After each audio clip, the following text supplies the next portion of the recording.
Здравствуйте, уважаемые якутяне! Меня зовут Аян Васильев. Я коммунист, депутат городской думы, директор средней школы номер 26 города Якутска, выпускником которой и являюсь. До выборов осталось не так много времени, и кто-то из вас еще не определился с будущим выбором. Я вступил в КПРФ 20 лет назад по глубокому личному убеждению и призываю вас отдать свой голос на предстоящих выборах за Коммунистическую партию Российской Федерации. За все последние годы КПРФ доказала, что является единственной партией, которая реально защищает интересы простого народа.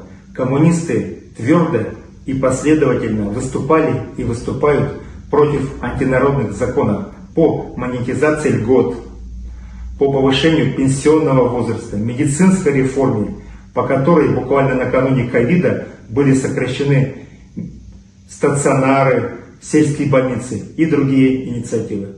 Только у Компартии в программе национализация природных богатств страны и стратегических отраслей экономики, доходы от которых должны служить всему народу, а не только крупному капиталу, как это сейчас происходит. Для того, чтобы увеличить доходы госбюджета, КПРФ не раз вносила законопроект о введении прогрессивного налога на доходы, на сверхдоходы. Мы убеждены, что богатые и сверхбогатые должны платить больше, чем рядовые граждане. Разве это не так? Но, к сожалению, все эти предложения КПРФ отклонялись партией власти. Жители республики все больше задаются вопросом, почему, живя в такой богатой республике, мы такие бедные.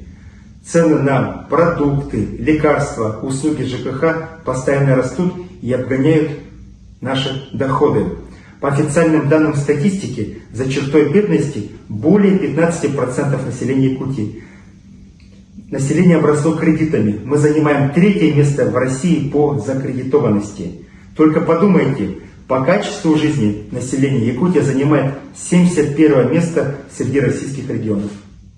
Мы все хотим, чтобы Якутия была стабильным, преуспевающим краем. Россия должна быть сильна своими регионами. Будет сильная Якутия, и Россия будет сильной. Наша программа называется «Сильная Якутия, сильная Россия». Она основана на общефедеральной программе КПРФ «20 неотложных мер по преображению России». Мы идем командой единомышленников. В нашем списке как коммунисты, так и беспартийные сторонники. Мы за подлинную многопартийность. Мы нацелены на конструктивную работу во благо процветания и развития родной республики и города Якутска. Голосуйте за Коммунистическую партию Российской Федерации.